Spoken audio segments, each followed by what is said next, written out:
Всем приветики, друзья! Мы сегодня проходим инди-хоррор под названием The Light Keeper. Это хоррор, где мы будем играть за смотрителя маяка, что в целом достаточно нетипично для представителей этого жанра. Если я ничего не путаю, то это не первая игрушка от этого разработчика, в которую мы играем. Мы играли в игру Graveyard Shift, ссылка на которую сейчас появится вверху экрана. И мы играли от этого разраба в игру Amenti, ссылочка на которую тоже появится вверху экрана. Мы с вами некоторое время не виделись, и, честно говоря, я успела соскучиться. И я думаю, что видео нужно начать с парочки новостей. Итак, новость номер 1. В этом году, а точнее в октябре-ноябре этого года, нашему каналу исполнилось 3 годика. В общем, я поздравляю себя и всех причастных, то есть вас. Предлагаю выпить в честь этого вот этот замечательный раствор новопосита, успокаивающий, седативный, потому что он содержит боярышник и этанол. И ясно, понятно, что боярышник и этанол — это как бы такие вещи, которые помогают нам выжить в 2025 году и сохранить свой мозг в работоспособности хоть в какой-то. Не, вы, конечно, можете сказать, типа, Маш, ты же не пьешь, ты же там ЗОЖ, ты же все про это рассказывала, а оказывается, ты употребляешь этанол. Да, приходится в составе лекарств бухать отборным этанолом. В общем, я всех поздравляю с этим скромным, но все-таки праздником. Спасибо, что вы остаетесь здесь, что продолжаете смотреть, несмотря ни на что, и вы прекрасно понимаете, о чем я говорю. Всем желаю крепкого здоровья, личного счастья и чтобы все у вас получалось, несмотря на все трудности. Все, я выпиваю этой чистой негазированной водички, и мы пытаемся ехать дальше. А новость номер 2 — это, собственно, не новость, это благодарность Марине за материальную поддержку каналу, которую она оказала еще несколько недель назад, но так как у меня был вынужденный перерыв, я не смогла поблагодарить. Марина, я очень счастлива, что ты остаешься с нами. Всегда очень интересно с тобой обсуждать игры и то, что в них происходит. Спасибо, что пишешь, спасибо, что смотришь, и спасибо огромное за поддержку. Так, и все, и поехали, New Game.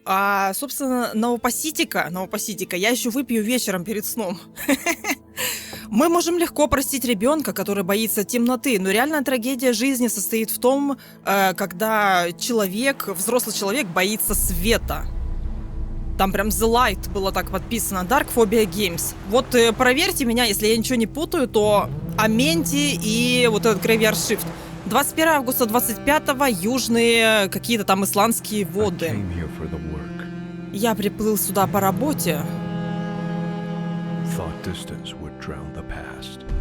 Заплыл далеко от своего прошлого. Типа, хотел оставить что-то позади. Это имеется в виду, наверное. Но я ошибался.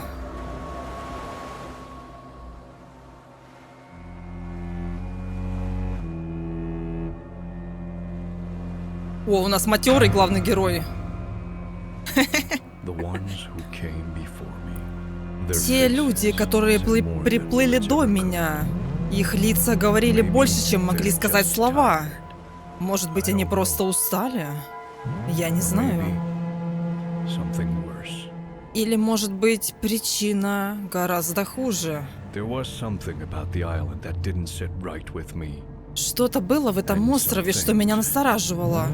И некоторые вещи ты не можешь не чувствовать. Light Keeper. Если дословно переводить, то хранитель света Light Keeper. Это не компас, это часики. Без 5:12. Ну, наверное, без 5:12, я не знаю. Это же день? Или так выглядит не день? По-любому день. Собственно, игрушечка на английском языке, и перевода на Russian у ней нет. Поэтому, if you know English well enough, you can translate this game with me. Но если ты не знаешь English вообще, и ты скорее не учитель, а учитель английского, то I will translate it for you. И я переведу это для тебя, и все у нас будет окей. Собственно, будем мучить английский вместе. Поэтому ни у кого никаких проблем с этим не будет, все окей. Нет related item в инвентаре. Короче, какого-то айтема у нас с тобой нет, который открывает шкафчик. Шкафчик, говорю, этот. Ну, этот, короче, все поняли. А по заданиям как? Для начала мне нужно разместить мои вещи внутри комнаты. Лайтхаус, короче, колодец, док. Ну, док это где мы сейчас были. Фогхорн. Фогхорн это, видимо, вот этот вот странный звук, который ты слышишь на фоне. Деревья и радиокомната. Ланнон Айленд. Или Леннон Айленд. Короче, остров Леннон. В общем-то, получается, что этот разработчик, он ставит перед собой цель делать какие-то не typical хорроры, а хорроры, которые происходят в неожиданных местах. Что Аменти было вообще в египетских там разваленных пирамидах, что Graveyard Shift, смотритель кладбища, кстати, игрушка вообще зачетная. Что здесь смотритель маяка, блин, прикольно. Разработчик хочет завоевывать наше внимание при помощи интересных мест для хоррора. Ну, маяк это что-то, да. Это что-то из ряда вон выходящее. Маяк и, конечно, рядом домик. Что? Хоррор, в котором я прыгаю? Ну, в общем-то, нам дали задание разместить свои вещи. Видимо, мы будем жить тут. А где нам еще жить? Что у нас там на карте есть? В доках? Вообще, я бы сходила к этому Фогхорну и отключила бы его. Слишком уж что-то сильно он пиликает. Флэшлайт. Сейчас мне, короче, это не надо использовать, но я не могу как бы прожить эти темные ночи на острове без фонаря. Дисмисс. Ну, пока мы дисмисснем его. Ты. Related item у нас нет. Взаимодействие на мышку, интересно. О. Это мужики, типа? Ну да, Тарелкин, твоих 2 мужика уехали перед нами. Они оказались не очень довольными. Опять related item нет. Так, а приближения никакого на мышку нет. Я пока пытаюсь понять, как нам жить, как нам играть вообще с тобой. Короче, я не шарю, страшный это хоррор или нет. Это переход уже в сам маяк. Я про этот хоррор ничего не знаю, просто знаю, что вот хоррор про смотрителя маяка, и все, никаких спойлеров у меня в голове нет. Oil can добавлено в инвентарь. Короче, масленка. Где-то будем масло набирать, может быть, что-нибудь чинить у самой лампы этого маяка. А вот и компас. Может быть, последний смотритель забыл его здесь? Не знаю. Я думаю, что эти смотрители были здесь. И теперь они мертвы. Значит, ну это на память Вильям Джонатан Виктор. Вильям Джонатан Виктор. А почему он думает, что они мертвы?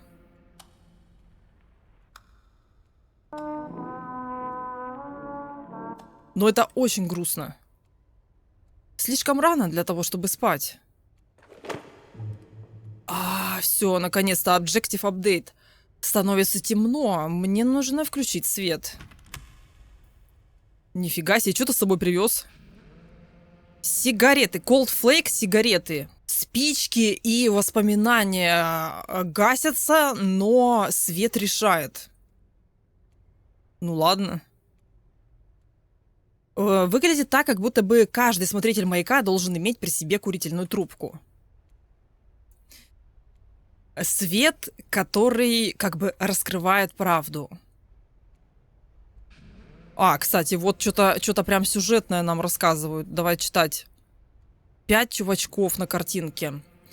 Моя единственная фотография с войны. Когда я служил как командир в какой-то надзорной команде в 1917 году. Сквад — это типа команда, короче, группа, ну, синоним подберите. И, короче говоря, в том же году, в 1917-м, как бы, насколько я это понимаю, его товарищи по команде как бы Буквально нагрузили его, положили, как бы, как сказать, по-русски. Вот знаешь, вот, типа, когда ты читаешь, ты понял, а как перевести, непонятно. Как бы такой груз у него был за плечами какой-то смертельной ошибки, который лег именно на его плечи, на нашего главного героя. И сейчас наш главный герой выбрался из этой ситуации, очистил свое имя и оставил блейм, это же что-то типа позор, что ли, оставил какой-то позор закопанным там, куда он упал. Where it fell. Хз, здесь образно выражается, что имеется в виду, мы с тобой, возможно, попозже узнаем. А возможно, никогда не узнаем. Кипер кэп.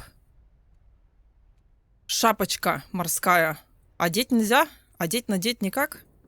О, прикольно. Ну-ка, что там написано? Джаквар, Жакар, Кваджар. Кваджарские правила, Кваджар правила заканчиваются в Персии. Ничего не понятно. Спички добавлены в инвентарь. Спички. О, вот это я догадалась, кстати. Получается, электричества нет у нас, что ли, только вот такое все. Хотя у нас фонарик вроде на батарейках современный какой-то. Так, ну не пон. Задание. Становится поздно, нужно зажечь свет. Зажечь свет? А, включить свет. Хотя нет электричества. А, не, короче, это не древний год, получается. Это, получается, нормальный год. А если я сюда пройду? Типа, я не знаю. Внизу. Просто знаешь, такое странное задание? Нужно включить свет. Что мне предлагают? Что-то использовать? Какая-то штука с крестом. В общем, запертая дверь. Может быть, там живет кто-то? Кто-то знает. Я не знаю, как можно зажечь свет, если вот электрические тебе лампочки, все горит, все нормально освещает. Камин мы зажгли, что еще делать, непонятно. Так, опять что-то применить. А, так а масленка уже с маслом, что ли? Я думала, там пусто. Что-то пошло. А, может, это имеется в виду, что как бы начать исполнять свою работу, чтобы маяк начал светить? Задание обновлено. Скоро, значит, будет закат, и лучше выключить фогхорн. Фогхорн — это тот, который дудит. Короче, нам надо, грубо говоря, дудку выключить. А кто знает, зачем на маяке работает дудка? Я хз, я просто про маяки и их работу ничего не знаю толком. А я капец какой-то. Я сначала бегу, а потом начинаю прыгать. Дудку выключить. Так, мы с тобой, знаешь что, мы где зашли, там и выйдем. Вот эта вот дудка меня раздражает. Очень странный звук. Разве на маяках так звучит эта дудка? Хотя, блин, я никогда не была на маяке, откуда мне знать? Вообще, по-хорошему, надо пройтись по этому острову, он не такой большой, посмотреть, что происходит. Масло. Масленка не подходит. Спички. Спички не подходят.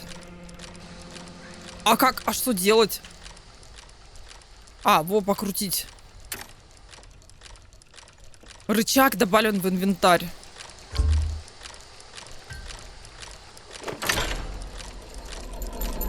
Интересно, пацаны, получается, рычаг сняли и уехали. Не, ну может у них так принято как бы. Хорошо. Наконец-то мы свободны от бесящего звука.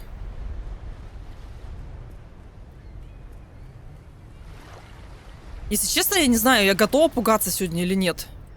Мне кажется, после реальной жизни меня ничем не напугаешь. Ну, хотя, не, ну, может быть.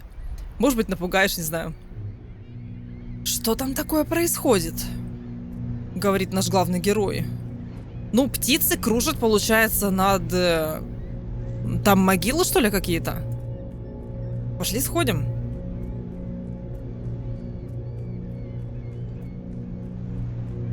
Пока в игре замес не особо понятен, но вот понятно то, что у главного героя, в общем, были какие-то военные флешбеки, случилась какая-то ситуация, где, возможно, его подставили его товарищи по его команде, ну, по его отряду, можно так сказать. Туалет? А, даже можно... В смысле? Зацени, это не дырка, это реально, ну, нормальный толкан. Вот это технология у вас на маяке.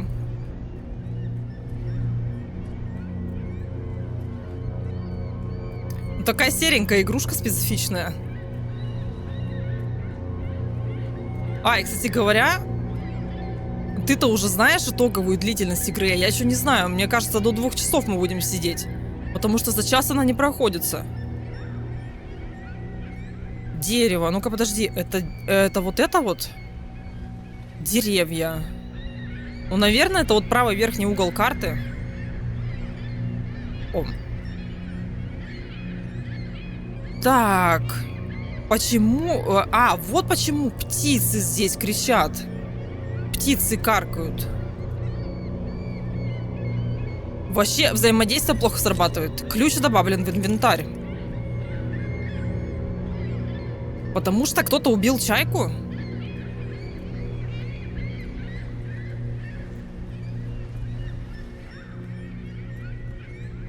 Ключ. Этот ключ, может быть, последний охранник маяка оставил его для меня. Нужно найти, что этот ключ открывает.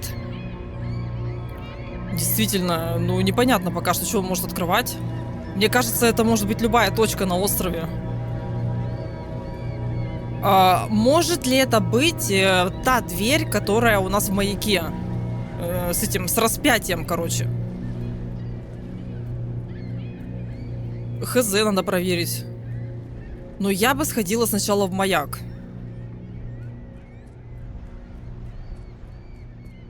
Потому что в инди-хоррорах фиг поймешь, что делать. Надо просто идти по заданиям и тыкаться. Хотя может открывать шкафчик. Ну вот смотри, давай посмотрим.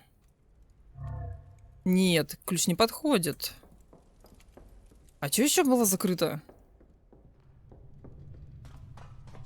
Комната закрытая, я никакой не помню. Ну давай проверим. Нет, не подходит. Я же говорю, слишком загадочно выглядит эта комнатка с распятием, чтобы ее открывать в начале игры. Сверху мы только заливали масло. Там запертого ничего такого не было. Сверху я тоже не помню здесь в своей комнате. Вот здесь, по-моему, что-то было, типа ящика. И когда мы прибыли на остров, где лодка в будке, там тоже был какой-то запертый ящик. Но пока в игре по факту ничего не происходит. Нет, здесь ящика нет. Здесь ящика нет, я тебя обманула. А как чё? Ну пошли тогда в самое начало. Как туда идти? Какой-то мостик. Вроде карта, блин, метр на метр. Вот сюда же нам? Так, я, короче, добежала до места, в котором мы были в самом начале игры. И попробуем применить ключ сюда. Да ладно! Это прикол? А я могу зайти в воду? Могу. И чё тут? Кто-то разбился. Вот сюда надо было какой-нибудь предмет им оставить. Подожди, на Фокхорне там ничего такого нет. На могилах, где чайки, ничего открыть нельзя. Получается, вот сюда мы ходили, а вот здесь вот мы не были. Какая-то, я не знаю, что это. Какой-то дополнительный островок. И там какая-то хижина, что ли? Так-то атмосферненько. Что там такое? Смотри, там что-то горит. Вот прям где у меня точка, указатель, там что-то горит. Это нормально? А ничего, что я это заметила? Что там в воде может гореть? Ну это лачуга Хоббита. Здесь что-то у вас есть? Ну да, радиорум. Читаем записку под названием «Таинственные записи». Таинственные записи, сделанные от руки. То, что я нахожу тело птицы один раз или там 2 раза в неделю, это, в принципе, ничего такого для этого одинокого острова, для этого забытого острова. Но когда ты начинаешь видеть эти трупы птиц каждый день, которые валяются по полу, по земле, ты знаешь то, что темные дни где-то неподалеку. Ни одна из птиц не несет такой дурной знак, как ворона. Ворона или ворон. И между вот этими вот лайткиперами, между этими хранителями, смотрителями маяка, никто не сомневается в этом проклятии. Если ты, короче, заметил живую ворону около этой одинокой скалы, о какой скале Lonely Rock, о каком Lonely Rock идет речь, я не знаю. Но если ты заметил ворону около этой скалы, то будь как бы предупрежден, знай, беда уже пришла, беда уже здесь. И беда или какое-то бедствие или что-то плохое, это она как бы не похожа на ту судьбу, которая постигла 3 смотрителей маяка до тебя. Что имеет в виду человек, который писал эту записку, непонятно. Но что-то с воронами связано. О, кстати, Ген. А что тут так тихо? О, выходишь, нифига не тихо. Что тут? Что тут? Смотри, в воде какой-то ящик. Это что за дробилка? Или это поднимает что-то? Или это лифт? Кстати, не шарю, вот это может быть похоже на лифт. Как будто бы заводишь генератор, и вот эта вот штука начинает работать. Как бы мне так кажется. Меня смущает, что у нас вода горит, понимаешь? Вода почему-то горит. Пожарных, алярма, пожарных нужно вызвать. Так, давай попробуем понять, что игра хочет. Игра хочет, чтобы мы нашли, куда ключ применять. Радиорум. И чё? Получается, что мы обошли уже весь остров? Смотри, в док вначале мы сходили, в Фокхорн, там ничего закрытого нет. В колодце ключ никак не применить, потому что в колодце нечего открывать. А в радиоруме тоже ничего нет. Так, ну, допустим, я здесь, и сейчас Лайтхаус будет подвергнут тщательному осмотру. А вот это надо брать. Ну, видимо, когда скрипт сработает. Когда нам скажут, бери вот это. Точно, запертый сундук. Ну, 30 минут хожу просто так. Сундук, короче, в комнате с тарелками. Вот как мы заходим. И тут какая-то жесть. Монахиня или монах с огромным крестом. Отец Абрам стоял здесь, перед маяком, и возносил огромный крест, который возносился над штормом. Ну, поняли смысл. Казалось, будто бы он отгоняет невидимых демонов, как будто бы каждая башня была проклятой. Как бы от этой фотки исходят странные чувства, как будто бы это какая-то отчаянная попытка сдержать что-то ужасное. И еще 2 записки. Записка, которая предназначена следующему смотрителю. Я оставляю тебе эту записку, потому что есть вещи об этом острове, о которых тебе не сказали. И если ты их знаешь, если бы ты их знал, то ты бы никогда не согласился здесь остаться. Давно, еще в 1912 году, 3 мужика здесь остались в Лайтхаусе: Джонатан, Вильям и Виктор. Это те, которые на фотке. Они все были, значит, умудренные опытом, все такие классные, хорошие, и у них было отличное здоровье в тот момент, когда они приехали. Но когда прошло 2 недели, когда уже приехала лодка как бы им на смену, насколько я это могу понять, все пошло не так, все пошло неправильно и не по плану. Света нигде не было. Комнаты представляли из себя какой-то бардак, свалку вещей. Значит, эти вещи, короче, все вот эти вот, как типа шкафчиков, они были поломаны.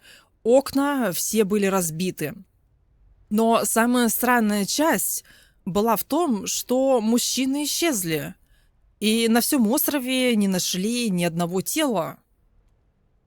Нашли кровавые следы, нашли разорванную одежду и нашли знаки того, что они как бы прошли через что-то ужасное, как бы подверглись чему-то страшному перед тем, как они исчезли. И восприми это как предостережение. Это место не такое тихое и спокойное, как оно выглядит. А вот этого я не знала. И еще одна записка, которая называется «Следующему смотрителю». Под маяком есть подвал, который запер и заброшен. Причем заброшен уже очень долго. Они говорят, что никто вообще не должен туда входить. И я предполагаю, что это правда с тех пор, как я узнал, что там внутри. Тени, шепоты, голоса тех, кто приехал сюда до нас. Это был отец Абрам, кто разбил эту тишину. В пыли этой спрятанной темницы, то есть вот в этой вот комнате, которая, видимо, с распятием, он нашел какие-то признаки чего-то паранормального. Я думаю, что так. И, короче, отец Абрам думает, что вот эти вот 3 пропавших мужчины, они были пойманы морскими дьяволами. Много дней он ходил там, значит, в этом месте, рисовал святые символы по всему острову, и он надеялся на то, что это отгонит злых духов. Но его молитвы ни к чему не привели. Эти мужчины не вернулись, и их тела до сих пор не нашли. И все еще Абрам клянется что он чувствует присутствие вот этих вот затонувших как бы людей. Он говорит, что их крики раздаются словно звук разбитого стекла. Помни о том, что эти 3 креста, которые ты видел, это не могилы. Земля, как бы в земле нет их остатков, то есть там этих тел, короче, внутри нет, то есть это просто кресты, а на самом деле это не могила. Абрам поставил туда эти кресты просто как предупреждение, как предостережение, в память о том, что море само решает, кого забрать. Вот этого я не знала. Objective Update. Ну и, собственно, наш главный герой, когда все это прочитал, он говорит, что-то я подустал, и я думаю, что мне нужно отдохнуть. Что-то, говорит, я задолбался вашу историю изучать. Короче, вот этих мужичков так и не нашли. Все, я спать. Мне вот это все не надо, вот эти вот все истории, страшилки. А что там не сказали, где сейчас отец Абрам, что он там делает? Живой он, не живой, как он там разобрался с этими духами или нет? Но смотри, по сути, мы видели 2, которые отплыли после нас. Ну, в смысле, перед нами. Это что? Это сон такой? 3 могилы, в которых нет людей, нет остатков или останков их тел. Но о чем говорит то, что мужики уплыли? Пока не пон.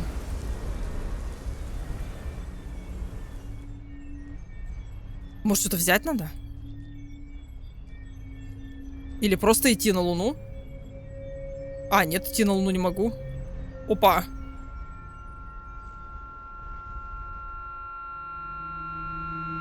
Что там? Ворона. О чем писалось в радиорубке? Ворон, типа, плохой знак, вот точно что-то случится. Ну, автор подзапарился над заставками, конечно. Хоть какие-то анимации замутил.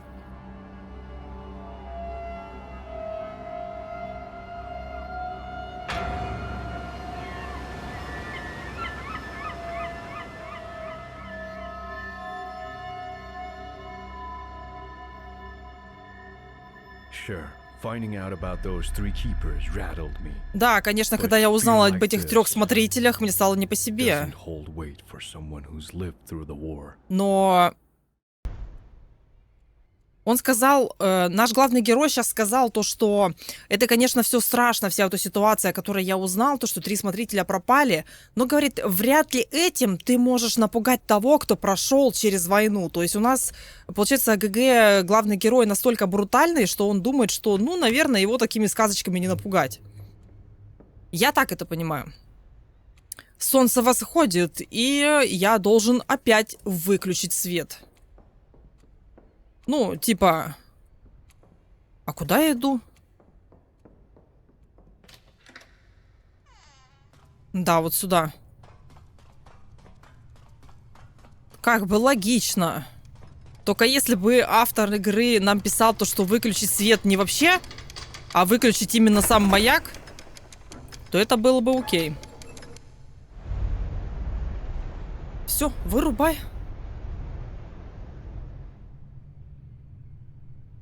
Стоп, что?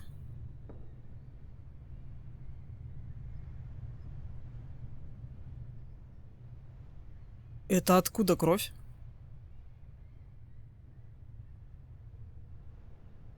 А чайки какой-то? Вот она.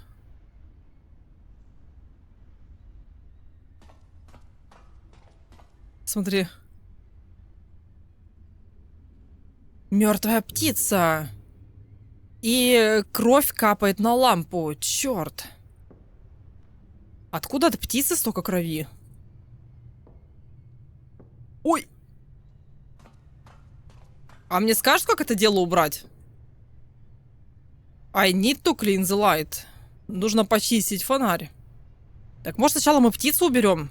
Я предлагаю взять швабру и ее оттуда убрать. Правда, как она залетела, непонятно. А, у меня все есть с собой. Все. Такой звук, но, кстати, не противный. Вот этот звук стекла, он не вызывает никаких проблем. Так, еще главное не упасть. Задание обновилось. Все, чистенько я упала. А птицу... Короче, птицу он не хочет убирать, то есть такого задания нет. Было задание только протереть лампу.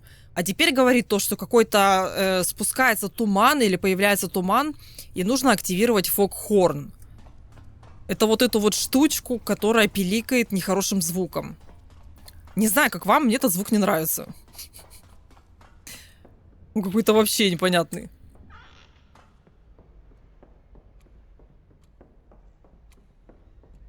Так, фогхорн, сейчас бы понять, где он. Воу. А, ну хорошо, что у нас маяк — это центр карты. Вот это неплохой вид. Знаешь, игра передает чисто одиночество человека, который находится на таком острове в такую погоду. Такой, знаешь, холодно прямо дует. Фиговенько. А, оно не будет работать без поджигания этого угля. Ну вот уголь, я так понимаю. Давай поджигать уголь. Спички добавлены. Или просто поджечь надо?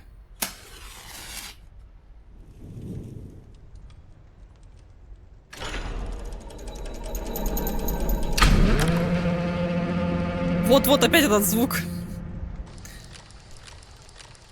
Мне теперь его целый день слушать.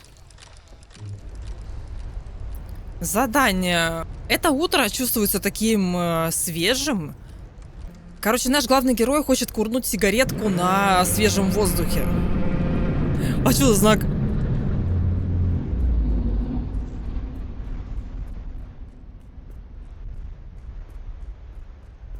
Что за знак в этой игре? Есть какая-то обводка предметов? А, курнуть сигаретку типа там, чтобы мы вообще не заблудились в конец. Где сигаретку взять, я знаю, кстати. Она у нас вот тут. Во. Нет? А, взять трубку, что ли?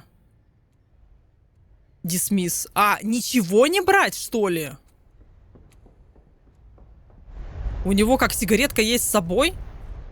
Ну, я была уверена, что нам нужен какой-то предмет. все, сидим, чилим.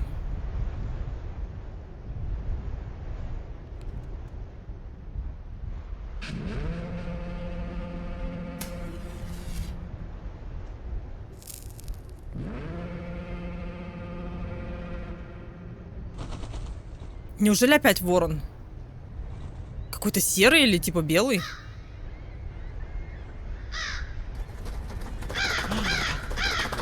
А вот это странно.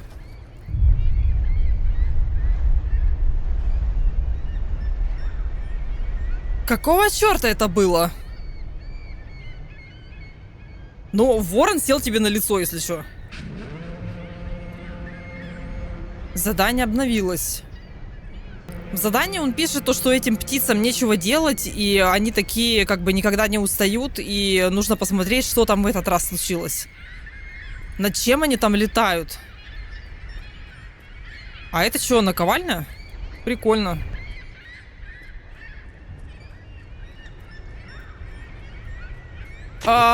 Что?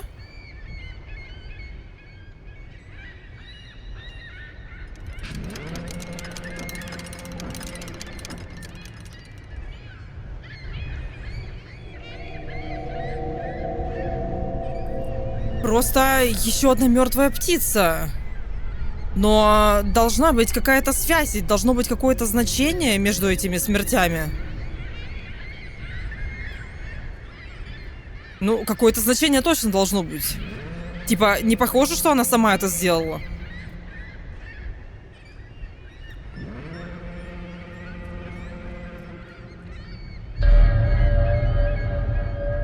Кто-то стоит там наверху? Ну, 100%. Если ты видишь то же, что вижу я, то да, там кто-то стоит наверху.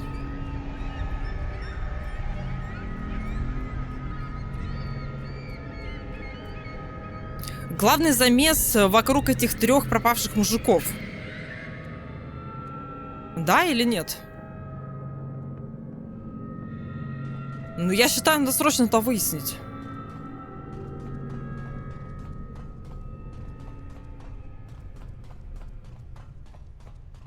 Лестница реализована так. Ну, мужик. Мужик, ты тут? Ага, нифига нету, только ключи. Секретные ключи добавлены в инвентарь. Я должен узнать, от чего эти ключи. Что? О, господи. Вот сейчас я реально напугалась. Что открывают эти ключи? Слушай, ну а если подумать, что они могут открывать? Выясним сверху вот здесь на лампе, точно ли нет никакого ящика. Нет, ящика здесь нет. А что еще закрыто? Ну, все те же места, которые мы проверяли, когда получили первый ключ. Больше я не знаю никаких мест. Ну, можно, конечно, попытаться открыть секретную комнату, но что-то сомнительно. Секретный ключ не подходит. То есть складывается ощущение, что это вот что-то прям под конец игры откроется. Тем более, раз уж мы узнали историю этой комнаты. Кто это сказал? Мужики, что ли, очухались и появились? Секретный ключ от секретного шкафа? О боже, только не опять. Я себе говорил то, что я никогда больше не прикоснусь к этому яду. Он имеет в виду, не будет алкоголизмом заниматься, что ли? Короче, он пообещал, что не будет бухать. Но теперь у него такое соблазнение, как бы он, получается, один на острове. Ну, конечно. Он один на острове, делать нечего страшного, и тут ему секретный дядька предлагает испить секретного алкоголя. Жесть, ты напился и прямо лицом вниз уснул.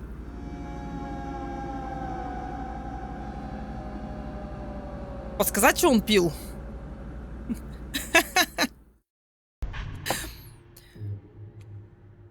И вот это я Человек, который даже не может сдержать свое обещание. Просто безнадежный.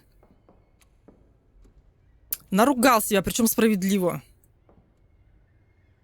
Задание полночь уже почти... Короче, почти уже перевалило за полночь, а я все еще не врубил свет. Это просто ужасно. А, набухался, получается, и маяк, работу по маяку просто взял и просрал. Ну да, это, конечно, стыдно должно быть. Масленка в инвентаре. Кто тебе ее подкладывает-то? Или он сам себе подкладывает? Получается так, вот если смотритель маяка забухал, то какой-нибудь корабль не увидит маяк и врежется в скалы, да? Это фигово.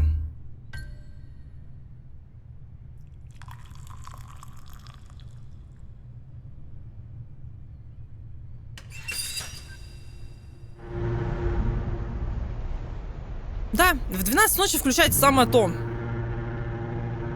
Лайткипер наш проснулся. Задание обновилось. Что-то там туман поднялся, и нужно этот фокхорн выключить. Ну, это было несколько предсказуемо, потому что каждый день у нас одно и то же задание. Включи этот фонарь, говорю. Включи маяк, выключи маяк. Включи фокхорн, выключи фокхорн. Фокхорн. Кстати, фок — это туман, а хорн — это горн. Или сигнализация, короче, звук, который ты слышишь. Короче, туманный звук. Я не знаю, зачем он нужен. Как этот звук отгоняет туман? Или, может быть, он говорит кораблям о том, что здесь туман? И типа плохая видимость? Не в курсе. Ну да, погода реально напрягает. Хотя кадры красивые. Здрасте. Я не могу оставаться здесь и постоянно смотреть на этих мертвых птиц снова и снова. Почему не можешь? Получается, можешь? Ну круто, еще грозы нам не хватало. Короче, он имеет в виду, что надоело ему видеть вот эти вот мертвые птицы постоянно.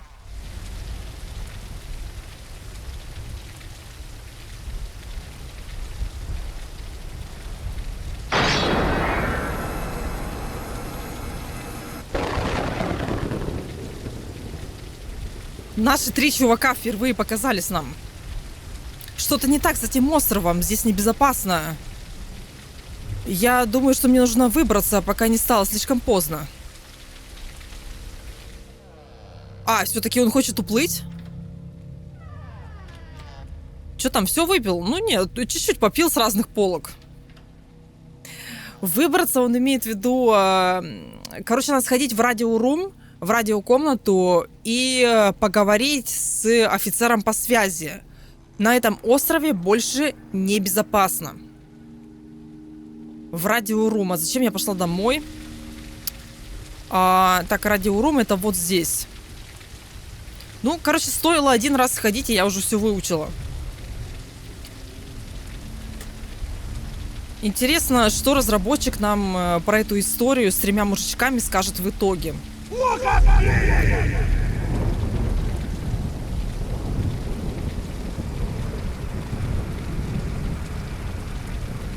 Это будто бы был скример, который еще прогружался некоторое время и не успел меня напугать.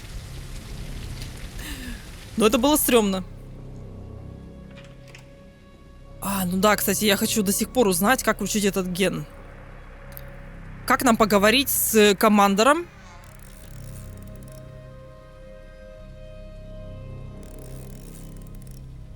Что-то настроить надо? Телефон тыкать, ручку тыкать. Установка... Установка чего? Прикинь, тут русские текстуры. Ну, а если меня надо научить? Вот я в этом точно не шарю. Может, надо ген толкнуть?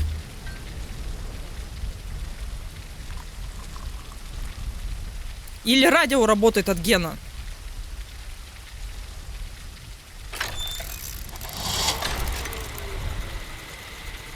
Да, так бывает?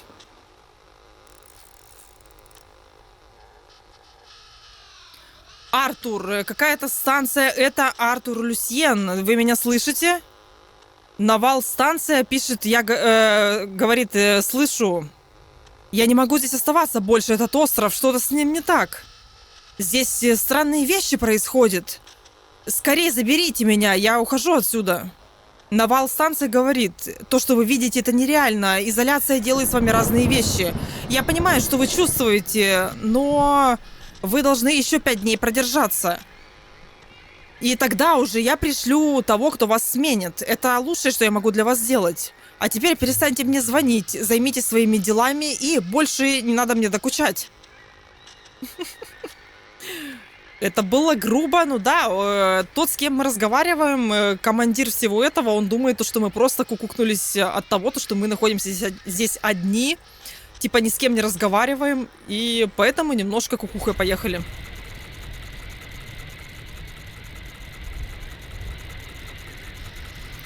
Но, кстати, этот диалог был очень быстрый. Если тут еще будут какие-то очень быстрые диалоги, которые я не успею перевести, я их потом на монтаже подпишу. Если что. Но я и раньше так делала. Так что кто знает, тот знает. Мне кажется, что небо в этой игре сделано просто из картинок каких-то. Ну, типа, берешь и картинку натягиваешь. Но кадры интересные. Мне нравится голубой, переходит в оранжевый. Но попсиховали немножко, пожаловались начальству. Начальство говорит, иди в пень. Сиди тут 5 дней и все, делай, что хочешь. Я, кстати, не поняла, здесь нам записки пишут про ворон. Типа, что вороны предзнаменуют какую-то беду. Но везде здесь дохлые чайки.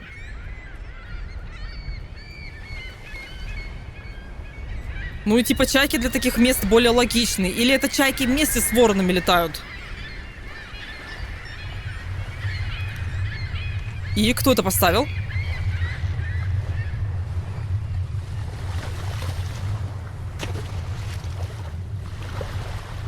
Чего?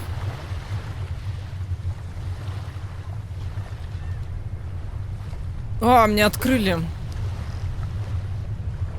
Какой-то, короче, череп неизвестного существа. Хотя, подожди, там что-то написано. Бабоон. Это бабоон. Кажется, будто это похоже на какую-то обезьяну с длинным носом. Типа, представь обезьяну и вытяни нос вниз.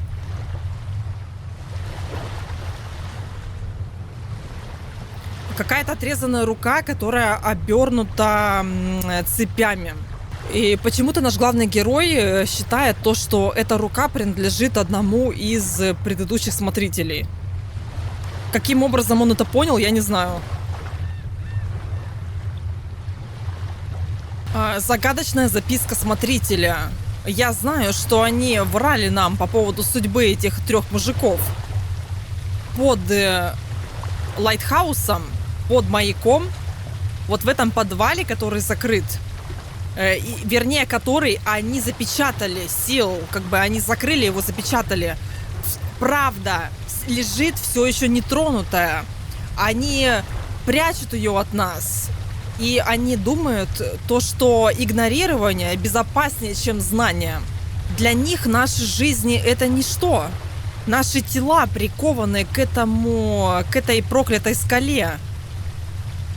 Мы работали как проклятые до того, как мы сломались. Если эта проклятая троица должна прийти к нам, они не будут ждать, они не будут медлить. Они заменят нас. Они заменят нас, как легко меняется какой-то сломанный инструмент. И тогда выживание станет исключительно нашим. Или как-то так. Кто-то что-то понял? Я поняла то, что нам соврали о пропаже. И тогда... Это что?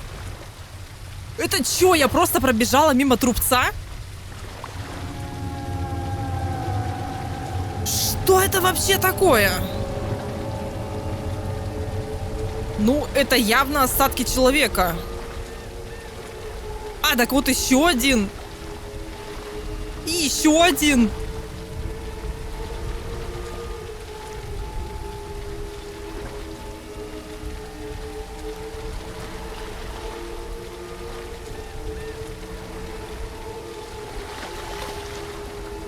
И весь берег усыпан. Как так я не увидела?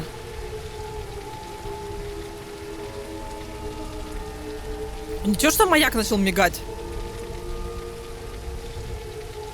Кто-то балуется со светом. Ну да, вот и я о том же. Типа, вся загадка этой игры в той комнате под маяком. Но игра явно говорит, чтобы мы пошли сюда.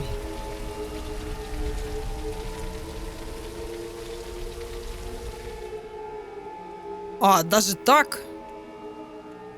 Кто-то насранькал, и придется все это убирать. Хотя, может, мы помрем и не придется.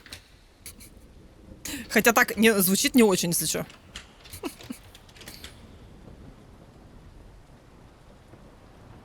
А, кто-то грязный еще и наверх зашел. И включил это музон. Я не знаю, что... Задание, слушай. Я не знаю, что произошло. Ну, типа я тоже не знаю. О, ботинки.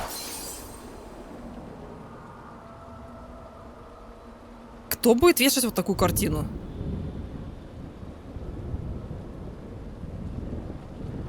Я, говорит, не знаю, что произошло. Кто-то кровищу вытирал.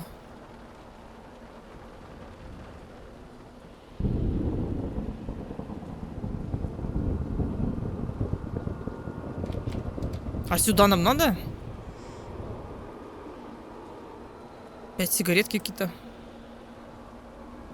Не, что-то мне кажется, нам уже вот пора вот на маяк.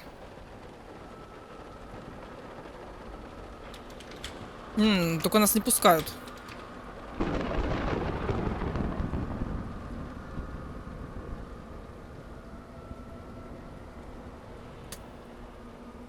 Может, мы не сделали чего-то в комнате? Нет, нас заперли.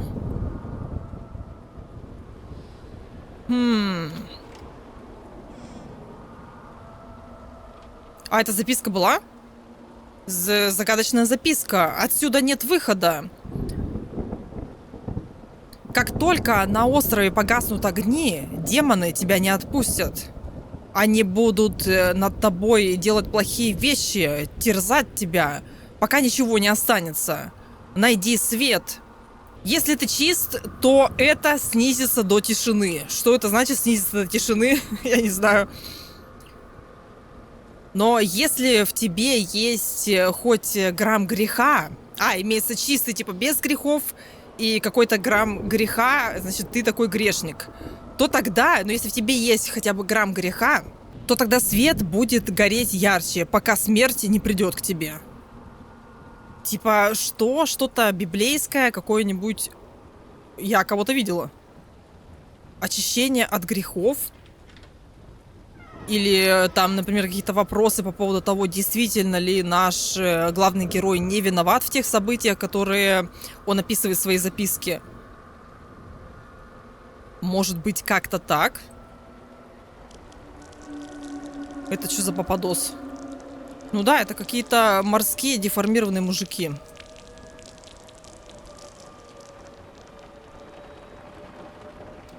Может, меня пустят все-таки?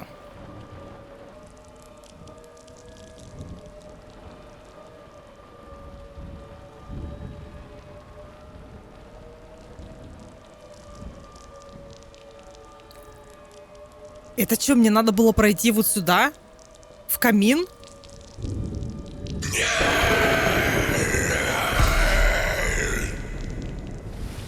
И это должно быть страшно, правильно? Но это было вообще не страшно, если что. А после этого мы проснулись.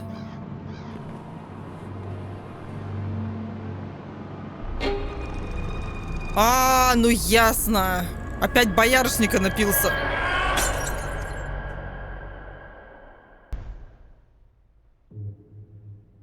Задание обновили. Я должен выяснить, что там происходит в подвале. Ну вот согласна с тобой, но если ты будешь дальше бухать, тогда мы так ничего не узнаем. Получается, все страшные вещи, которые мы видим, это просто что, галюны? Это я куда иду? Подожди, здесь же должен быть маяк.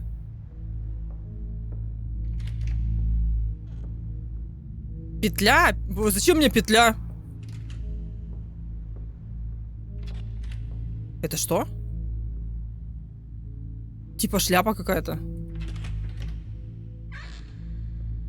А я, стоп, я думала то, что все, что происходит, это правда. Ворона? Ну, ворона серая какая-то. Закрыто. То есть все-таки 100 лет блуждать по петле мы не будем.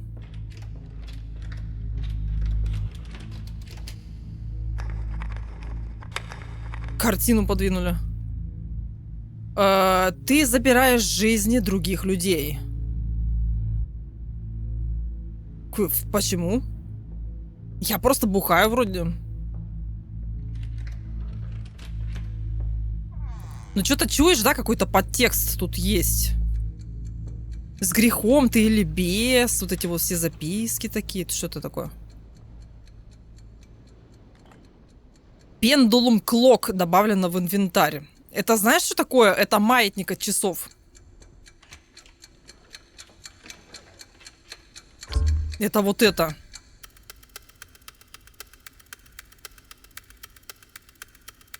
И? Мне должны показать какую-то цифру?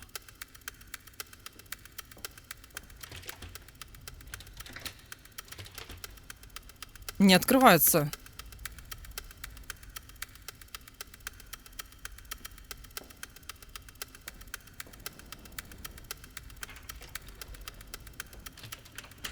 Какой-то в игре должен быть подтекст, 100%. Во, вижу записку. Ты тратишь или ты потратил свою жизнь.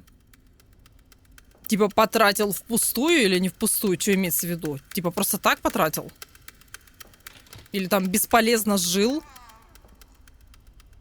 Какие-то муки совести у нас начались или что? Игра про аномалии, кстати. Ой, фу.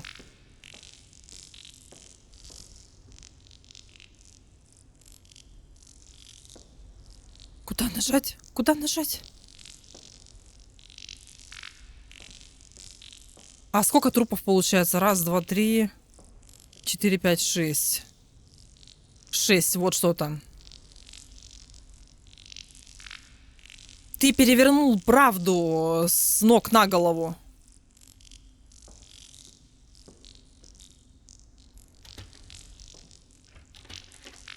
Кто видел страшного смотрителя?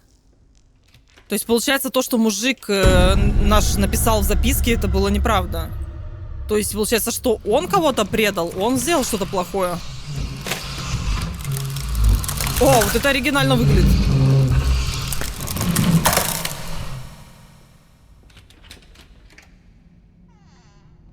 Наконец-то маячок. А напомни, что мы хотели сделать? Мы хотели вниз идти, а не вверх. Может, внизу что-то типа чистилища?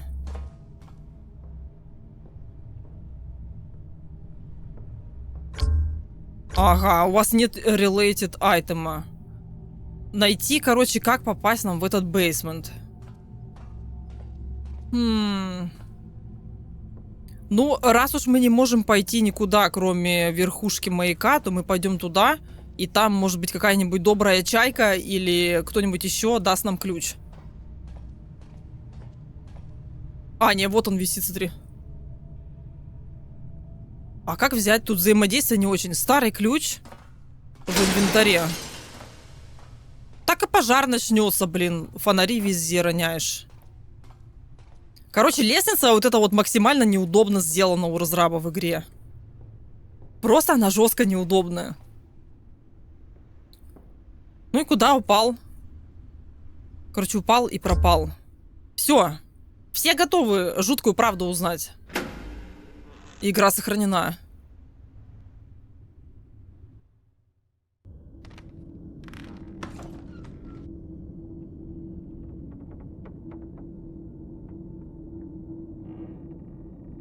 Интересно, маленький там подвал или огромные какие-нибудь катакомбы, знаешь, типа с подземными переходами?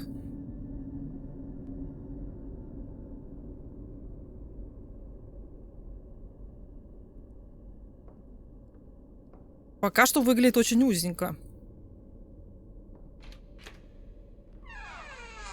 Hello? Если ты демон, дай нам знак. Мне нужен второй фонарь. Ну вот он, бери. У тебя нет related айтема. Типа, чтобы получить фонарь с весов, тебе нужно что-то туда на весы повесить? А зачем? Здесь заперто.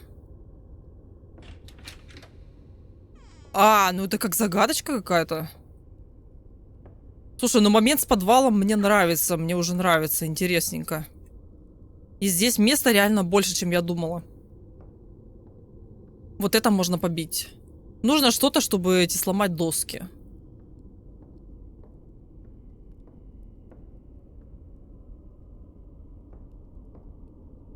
Так, а это все? Как бы прохода нет? Записка есть, а прохода нет.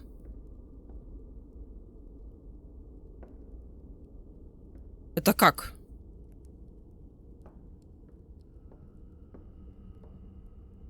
Стоп, а у меня в инвентаре ничего, кроме карты. Что-то на фонарь повесить. А я... Приседать-то нет, ни на C, ни на Ctrl, ничего не получается.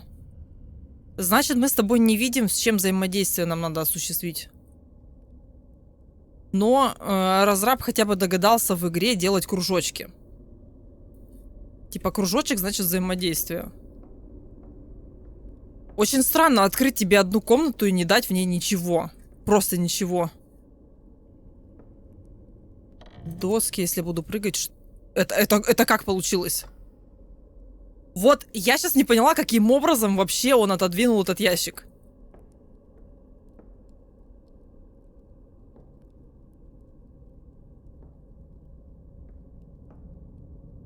Чего, простите?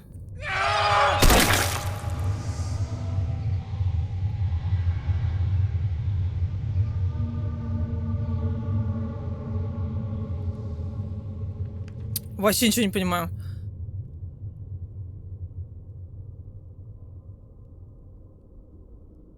Короче, записка Виктора на убийстве Вильяма. Насколько я поняла, мы читаем записку о тех троих пропавших смотрителей маяка. Когда старый Джонатан понял то, что дьявол как бы поселился или захватил этот остров, мы убежали, думая то, что мы можем спрятаться. Но это место, оно становится все темнее и темнее. Джонатан нас предупреждал. Дьявол все еще ждет. Мы не должны сомневаться.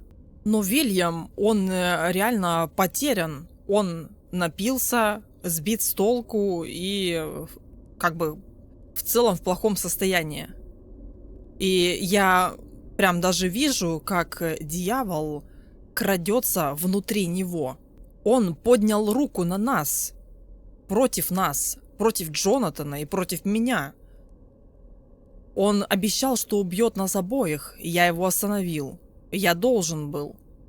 И теперь он умоляет о прощении. Я просто ослеп от ярости, смешанной со страхом, смешанной с чем-то, чего я не могу даже описать словами. Я метнул топор. Его голова упала. Я сжег его тело, надеясь на то, что это закончит этот кошмар. Но ничего не произошло. Все, что я сделал, видел Джонатан. И он был прав. Мой гнев, мой страх — это была воля дьявола. Я не выдержал, как бы не выстоял против него.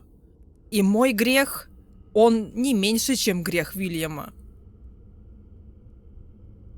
Типа, все, получается, дьявол их захватил, а они кукушкой поехали.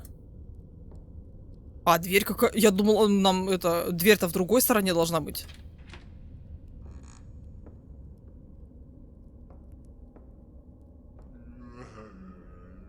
А? Короче, трое мужиков испугались, спрятались в подвале, и двое, короче, мочканули одного. Ну, точнее, один мочканул, а второй все это видел. Ну да, катакомбы.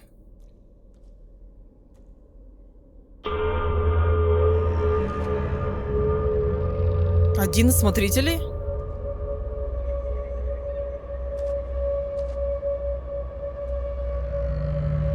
А, можно протиснуться?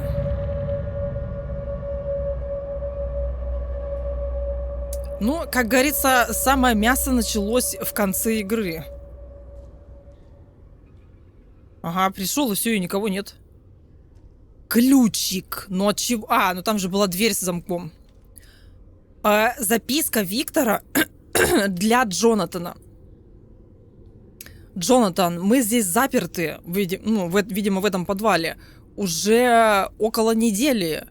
И я просто не могу выносить это больше. Каждая тень здесь, каждый шепот. Дьявол здесь, в каждом уголке. Вильям пытался убить нас, и у него почти получилось. Я это тот, кто как бы принес весь этот ужас, который произошел между нами. Я такой дурак. Я так быстро сдался.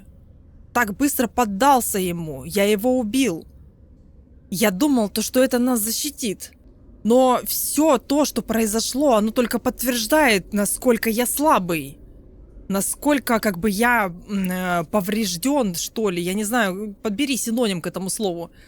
Если смерть Вильяма это было какое-то возмездие, ну тогда в мое возмездие тоже должно пойти следом, быть следующим. Я этого заслужил. Мне очень жаль то, что я оставляю тебя здесь одного, но я не могу остаться. Сожги мое тело, Джонатан. Сожги меня и дьявола, которого я несу внутри себя.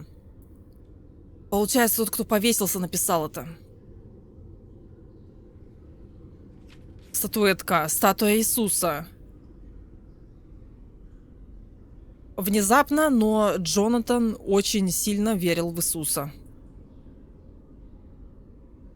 О-о. То есть он подумал, что дьявол его захватил, и надо бы как бы один убил одного, потом сам от этого повесился, и остался еще один мужичок.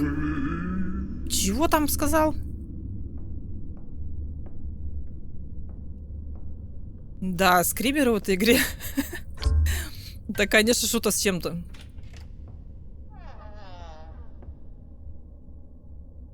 Не, ну а третий мог вполне себе не помереть. Почему бы и да?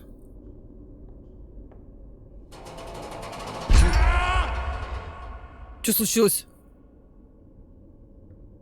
Что я сделала?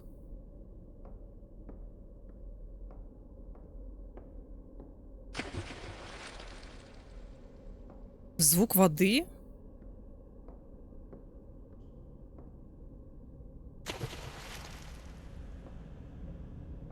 Колодцы? Откуда здесь колодцы?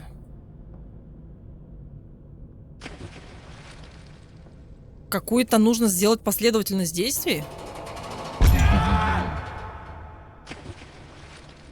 Не, 100% какая-то загадка, смотри. То есть 2 колодца и цепочка. Загадочная записка. Чем дольше ты будешь отрицать правду, тем больше свет будет покидать тебя. И уже в самом конце свет как бы раскроет тебе правду. Артур.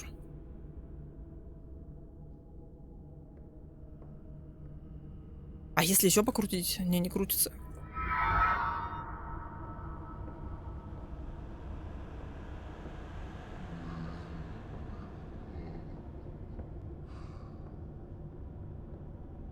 А что делать? Типа дверь есть, но ее нет. Мы уже поняли, что один мужик в живых остался. Что он сделал-то в итоге?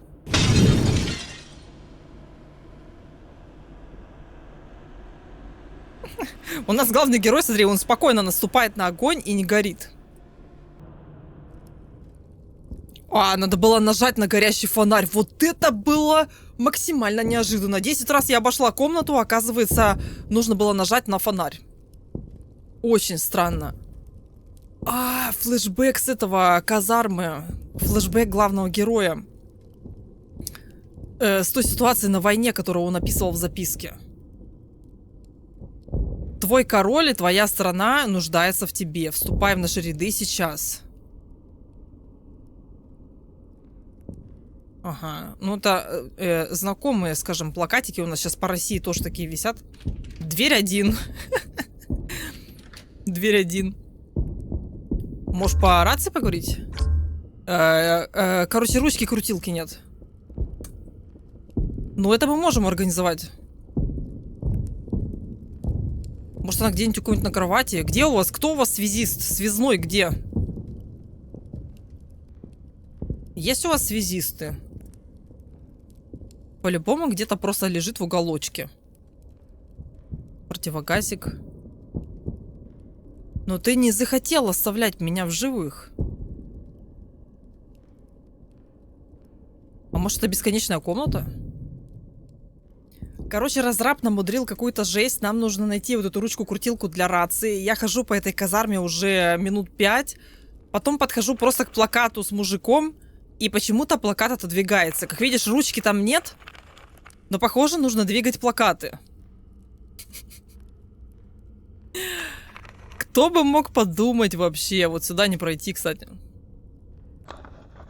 Типа, зачем бы мне двигать плакаты? Может, нужно подвинуть их все? И вот этот тоже. Посмотри туда. Стрелочка туда. Под подушку. В этой игре разраб неочевидно сделал. Моей дорогой матери.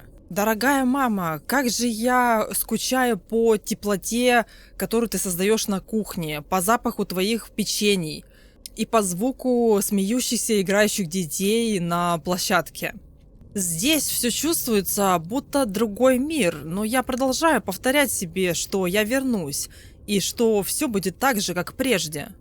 Тоже подумай об этом, мама. Это то, что как бы держит или сохраняет во мне силы. Вскоре я зайду или пройду через эту дверь снова, и мы забудем обо всем, что разлучило нас. Со всей моей любовью, твой сын. И чё? А ручка-то где? А, это не ручка, это скриптучка. Короче, была надпись, но ты не оставил меня в живых. А, и они еще раз написали эту надпись. Но ты не оставил меня в живых.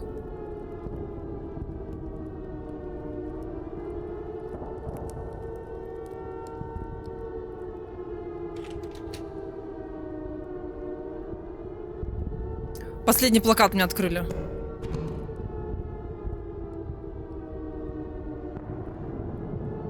Книга и крутилка.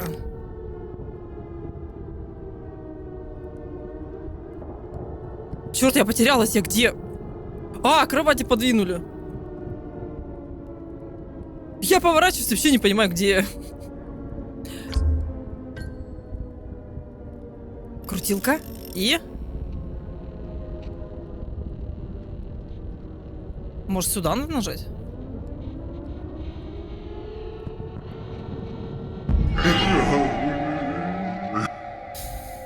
Вот это было неожиданно, но не страшно.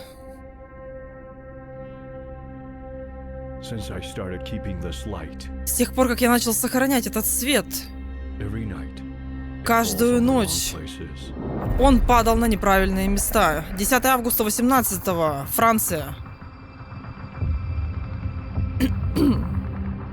Над чем разраб постарался, так это над заставками. Это железный кулак. У нас есть координаты противника. Наблюдатель 1, у нас нет времени. Планы что-то там. Скорее, координаты противника. Позиция противника. Под этим, под маяком. Это что, как позиция противника под маяком?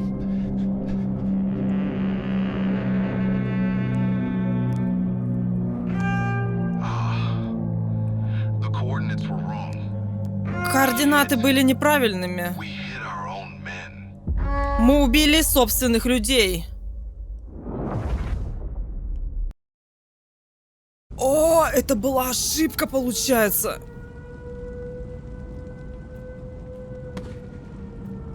О, аж залагало.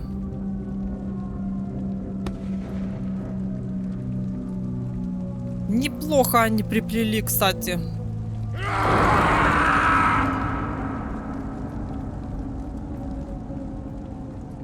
Неплохо. Вот знаешь, конец игры прям бодро пошел. Винтовку не берет.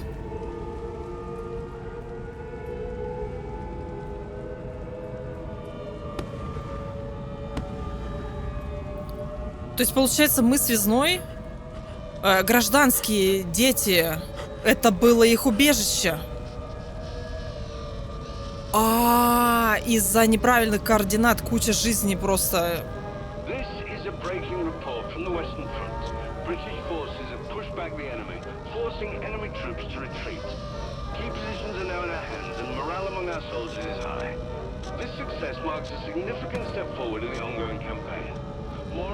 Короче, я тебе подпишу на монтаже, а может и не подпишу. Про что там передача.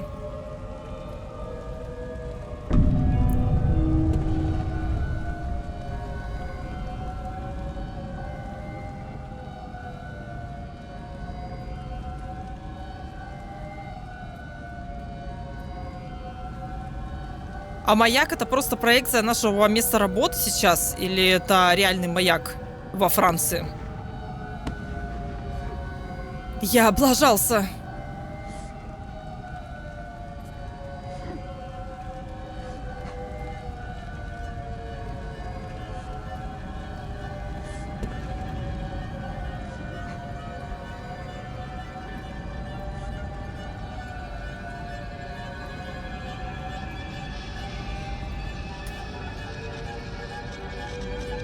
Все, его как бы глюкануло.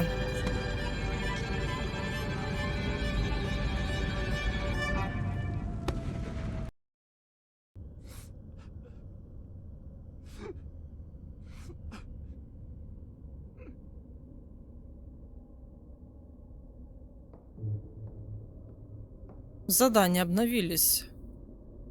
Я должен найти Джонатана. А как его найти? Наконец-то заполучил тебя. Наконец-то заполучил фонарь.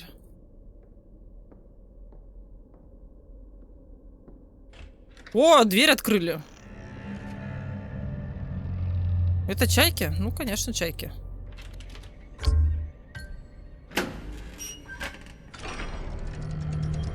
Весит еще один фонарь, снимается замок, прикинь.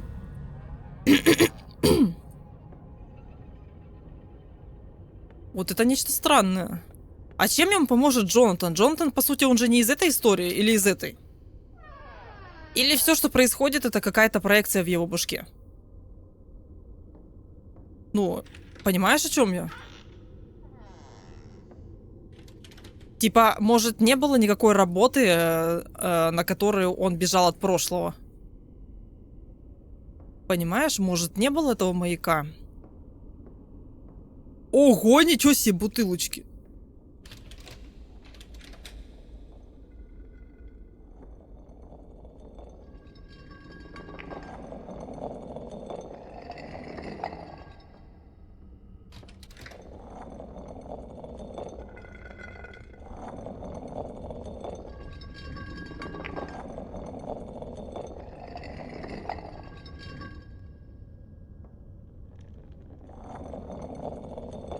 Это бесконечная бутылка. И интересный квест, что нужно сделать в этой игре, пойми в 25-й раз.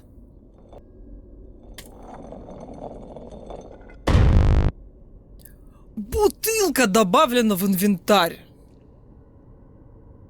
Слушай, ну я тебе говорю, у разраба есть проблемы с этим, с кнопочкой взаимодействия. Буквально, чтобы навестись на эту бутылку, я потратила полчаса. Ага, открыли дверь.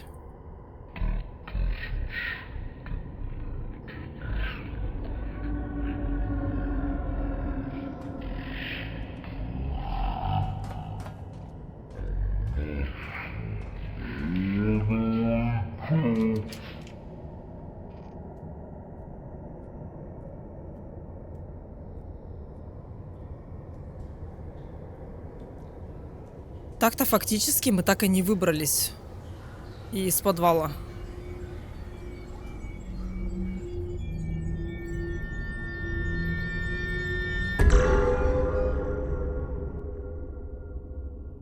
Наконец-то ты пришел, Артур.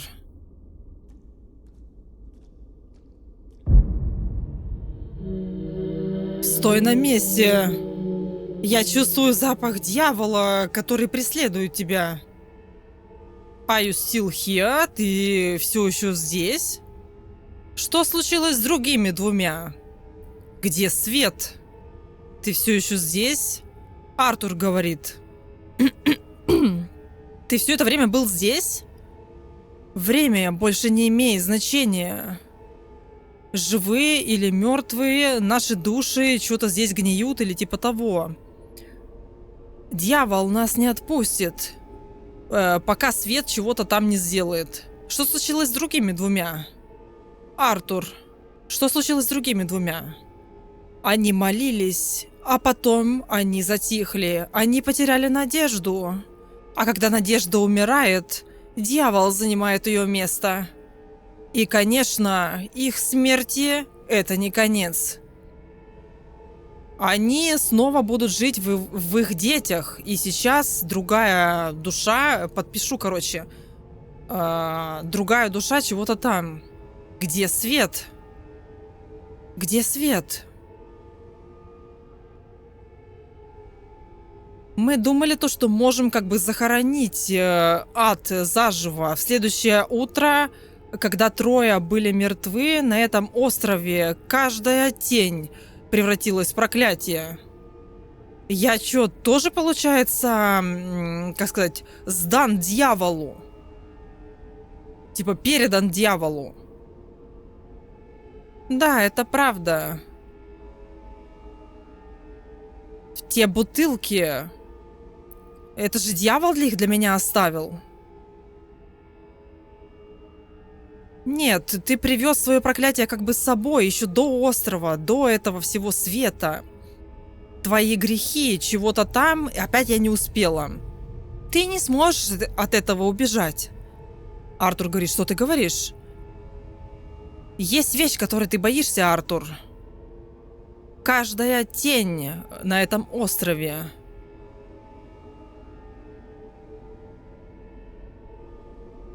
Подпишу. И сейчас дьявол здесь становится все ближе. Еще ближе.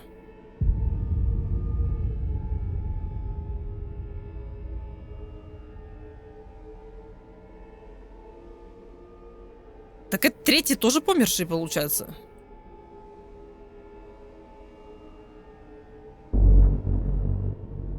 А, ну да. Он уже скелет.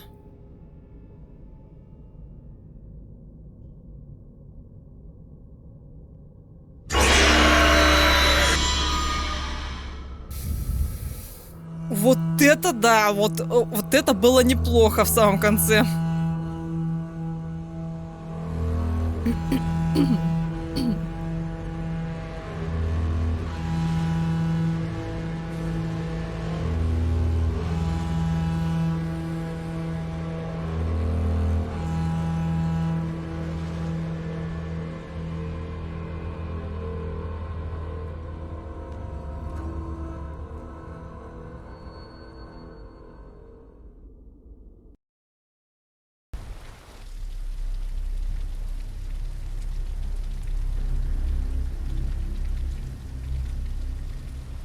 Он был прав.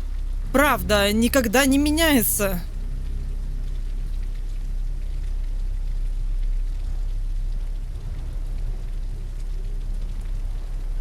И...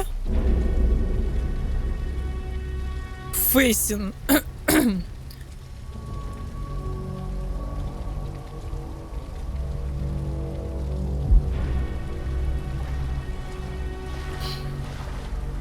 Страдание, выход.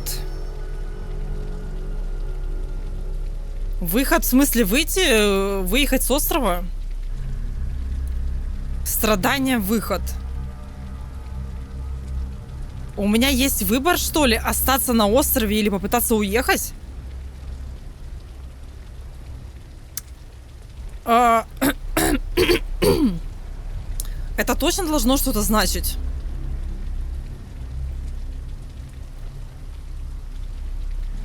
Допустим, остаться, принять свои грехи и искупать их в таком вот месте. Или попытаться, если я уезжаю, получается, я пытаюсь сделать вид, то, что у нас нет никакого греха. Это что ли имеется в виду? В инвентаре нет предмета. Погодь, мне нужен предмет.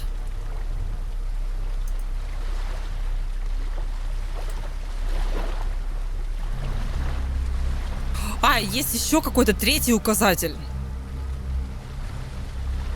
Подожди, смотри, знаешь, что сейчас сделаем? Он сказал... еще раз переведем. У нас есть facing. Так. Facing. Ну да, как бы face лицо. Лицом облицовка facing. Facing up лицом вверх. Это как бы посмотреть, что ли, на правду, типа вот лицо в лицо или как? Что имеется в виду? Это первое, что нам сказали. Возможно, это первый указатель. Потом нам сказали... сдаться. Сдаться. Посмотреть в лицо. Сдаться. И что-то еще третье я забыла. Сдаться — это получается маяк. Посмотреть правде в лицо — это что? Вот это что ли указатель? И еще какой-то указатель уехать, но я не могу там уехать, потому что мне говорит, у тебя нет предмета. Может быть, когда ты первый раз проходишь игру, ты не можешь уехать? Хотя, типа, кто проходит инди-хоррор на 2 раза? Короче, можно забраться на маяк, можно пойти к 3 могилам. Но фейсин вроде бы это вот это. Мне кажется, вот это и маяк интересный вариант. Надо посмотреть, что значит.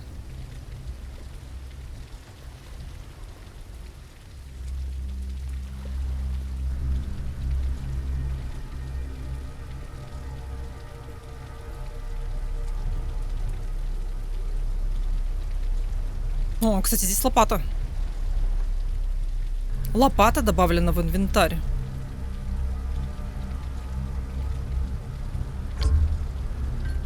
Нужна лопата, чтобы копать здесь. Ну, так она у меня есть. Все, я нажала копать. Получается, для маяка, для крестов и для лодки нужен какой-то предмет. Типа его надо найти или подобрать где-то. Ну, 3 мужиков, которых так и не нашли. У нас в воде что-то горело, мы до сих пор не знаем, что это.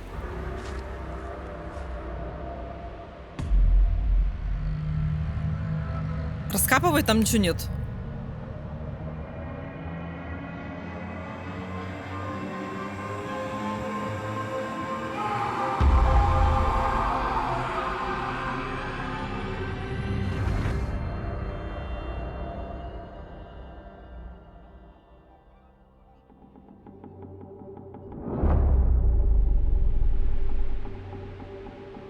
То есть ему привиделись там ужасные видения или какой-то проход, портал в другой мир? Или что?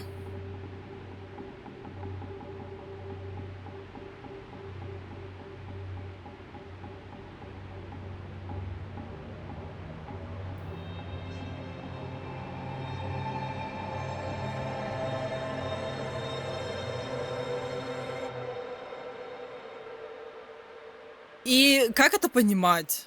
что появился 4-й крест. Я понимаю то, что это типа наша как могила. Но кто ее сделал, кто поставил этот крест? Как это работает, не совсем понятно. Можно загрузить игру. Так, короче, я загрузилась. Тут, оказывается, сохранение игры предусмотрительно разработчик сделал прямо вот в самой концовке. То есть ты можешь ничего не перепроходить, а просто посмотреть разные концовки. То есть мы выбрали фейсинг. Типа лицом к лицу столкнуться с правдой. Теперь что нужно сделать на маяке? Как минимум это посмотрим. Веревка добавлена в инвентарь. Но веревка это не совсем оптимистично, скажем. Что нам там сказали? Какое слово там? Отрицание, то ли что? Веревка.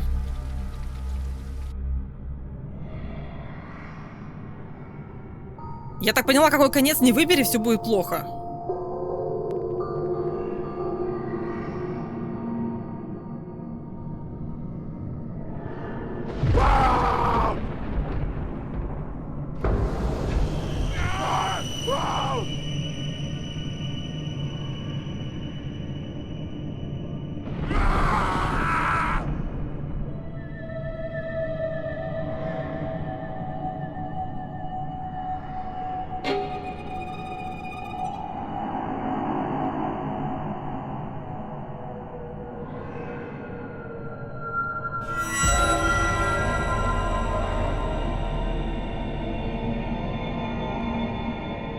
Ну да, я так и думала.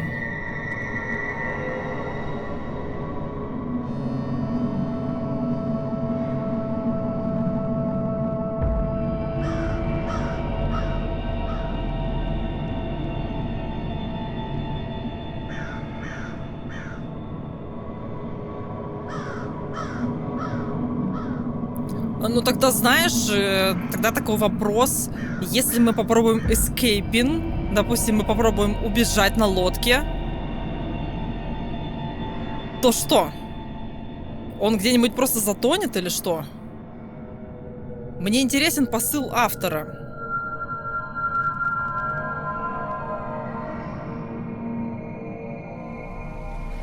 Так, короче, могила и маяк это были концовки Facing и Surrendering. А теперь у нас Escaping. Чтобы осуществить Escaping, ну конечно, рядом есть предмет, я просто не заметила, когда первый раз подходила. Надо взять весло. То есть, допустим, он решил оставить это все позади, все он вспомнил, все он осознал и поплыл, уплыл. Сможет он уплыть или его морской дьявол съест?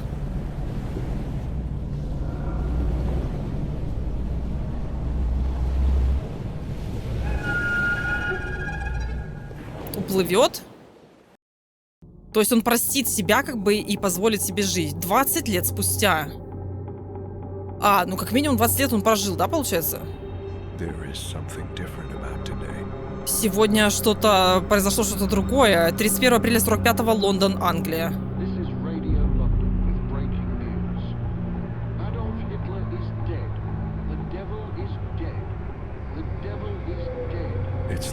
По радио говорят, дьявол мертв.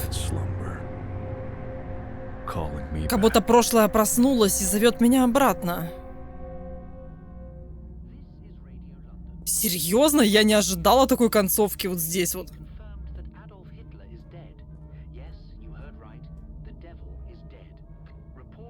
To hell, Гитлер. Вот Devil is dead. Какой там год сказали? О, на крышке тут стоит. 45-й?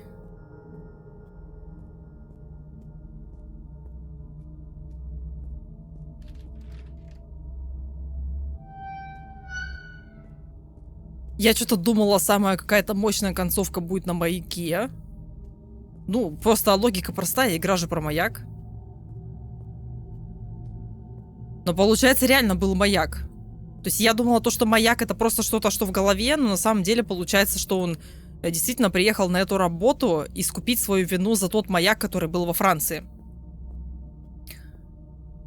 Ну или типа того. То есть, короче, он не случайно выбрал такую локацию.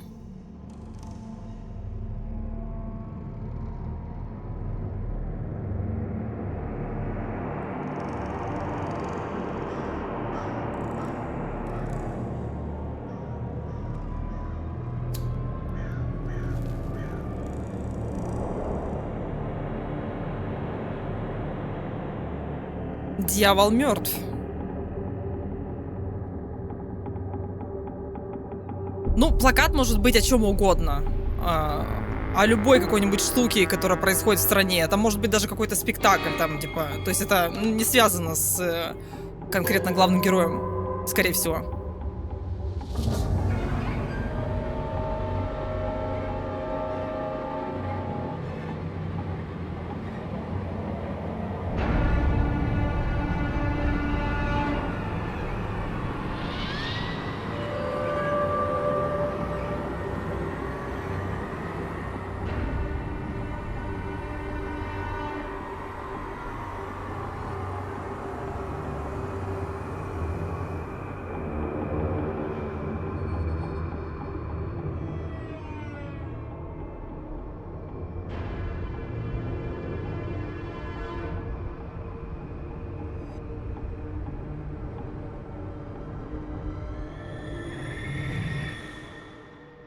Вот это красиво было, мощно.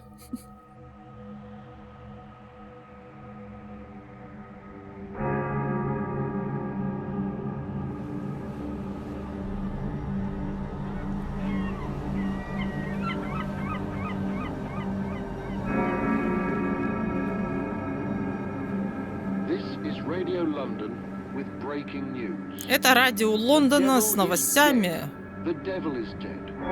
Дьявол умер. Дьявол умер. Дьявол умер.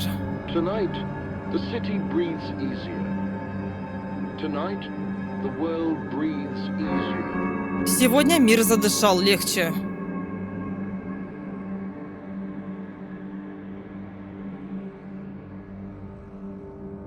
Как он помер? Просто помер от нашествия 3 морских мужиков? Типа 3 морские мужика, 3 маячных мужика как бы остались вместе с ним на 20 лет, и через 20 лет он увидел какие-то огни на Биг Бене, как все это активизировались все эти флешбеки, и он взял и помер? Я не поняла концовки под названием Escaping, вот этой вот последней. Вот, что в целом хочется сказать по игрушке. Значит, геймплей был душноватый и просидел достаточно долго. То есть, ну, многие вещи, где нужно было... Многие моменты, где нужно было искать предметы, можно было бы, конечно, упростить разработчику. Просто я знаю, что некоторые люди растягивают время своей игры, ну, чтобы она была хотя бы 2 часа, и ее не возвращали в Стиме. То есть, я знаю, такая фишка есть. Я так понимаю, что это соло-разработчик, который называет себя Dark Phobia Games. И вот здесь он заметно спрогрессировал по анимациям, по катсценам. Здесь катсцены выглядят очень классно, очень красочно. Прям видно, что он, так скажем, прорыв для себя совершил. Но при этом он забил на геймплей. Геймплею я поставлю 3 из 5, если не 2. И сюжет, ну давай будет 4 из 5. В принципе, есть над чем подумать. Такая не очень сильно избитая история. Вообще надо поразмышлять над концовками, и обязательно пишите свое мнение в комментарии, что нам в конце автор пытался всем этим сказать. Ну, в целом, я бы этой игрушке где-то 3,5-4 из 5 поставила. Это если смотреть в общем. Неплохой свежий хоррор, и обязательно посмотрите и другие хорроры от этого разработчика, о которых я упомянула в самом начале видео. Всем большое спасибо за просмотр, не забывайте ставить лайк под этим видео, если оно вам понравилось, и не подписывайтесь на канал для того, чтобы пропустить все самое интересное. Всем желаю хорошего настроения и всем пока-пока.